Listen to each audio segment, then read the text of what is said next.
Bonjour everyone, Pantoufleee here today for a new video in which we are going to take a look at the T49, but not the regular T49, the weird one, the one that we had the pleasure to play 2 years ago when it was first introduced.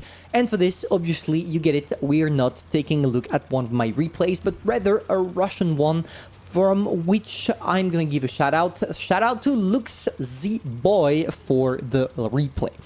So, why am I talking about a tank with its 2 years ago version? Because in my opinion it's important to understand how crazy the T49 was when it was first released and what you missed if you didn't have the pleasure of playing it with its original statistics.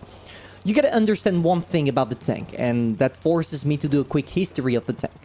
Basically, when Wargaming announced a light tank going 60 kilometers per hour with the ability to totally destroy everything because it has the same damage output as an E100, you get it, the hype was extremely strong. It was a tank long awaited by players since it was first introduced in World of Tanks PC, and for the right reasons. I mean, who wouldn't love to two-shot a KV-3 using heat shell that is not even the biggest alpha damage shell you have in your magazine? No one. But at the same time, the crazy thing about this one is that Wargaming never touched it truly. They did something specific about the tank that was too much, but once they were done with it, they never touched it again, except since the 9.1 update, where they decided to remove a little bit of gun depression from the side. Why not?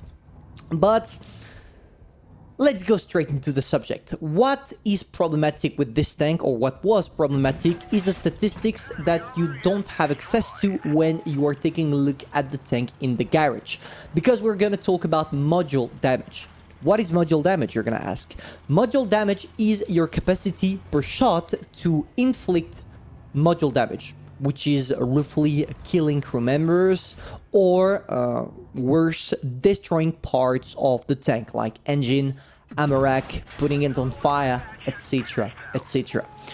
And the thing that was crazy about the T49 is that it was the tank with the highest coefficient of module damage per shot, which means that every time you used it, you had 1 chance out of 3 to totally destroy a tank, because you're using HE shells. HE shells are known to have the greatest module damage, and knowing that you have one of the highest calibers at tier 8 truly helps. And this is exactly what happened. With the T49, you went on, you bullied everyone. For example, here, 1 shot, we destroyed 3 things out of the Challenger, 2 crew members, and the gun. And he was lucky that we did not hammerrack it in the first place, because he shot exactly where the ammunitions are located on this tank. And this is the kind of thing that was making this tank totally crazy.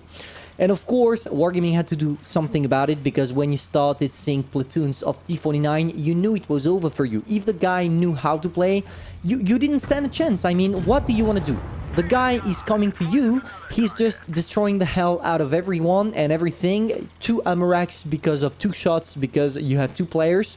You already lose by 5-7, and it was over for you. And this is probably why Wargaming decided to come back on their decision.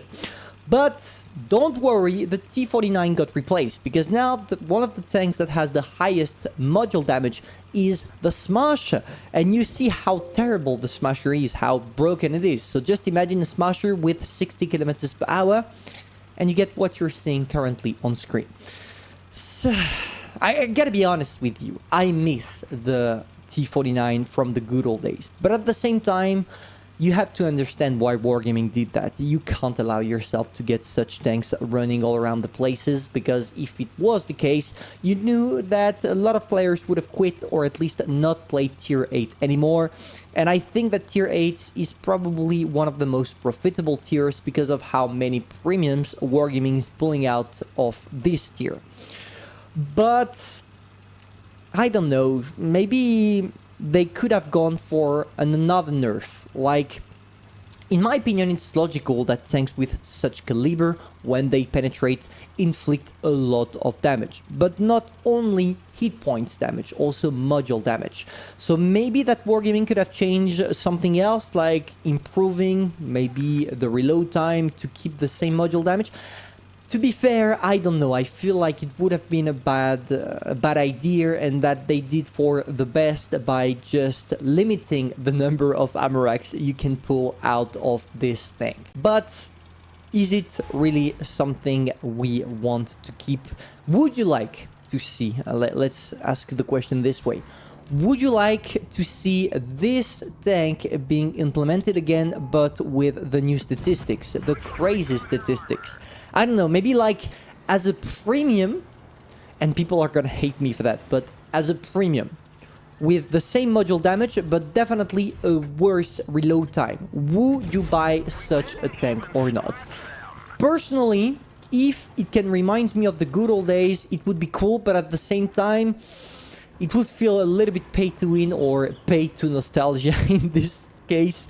But yeah, I just miss this kind of possibility, being around, wrecking the place, and just being praised for doing what was totally wrong. But at the same time, we don't want to spit on the brand new T49 because the tank is still relevant, it's still awesome to play. And yes, if you play it in Platoon, you can still have a lot of fun. So yeah, give it a try, boys. Hopefully you enjoyed. If that's the case, feel free to subscribe, like, and share, and tell me in the comments after you check a video about the previous T49. Do you enjoy it right now? Do you enjoy better the old version? Tell me everything in the comments, and I'm gonna see you soon for a new video. Bye.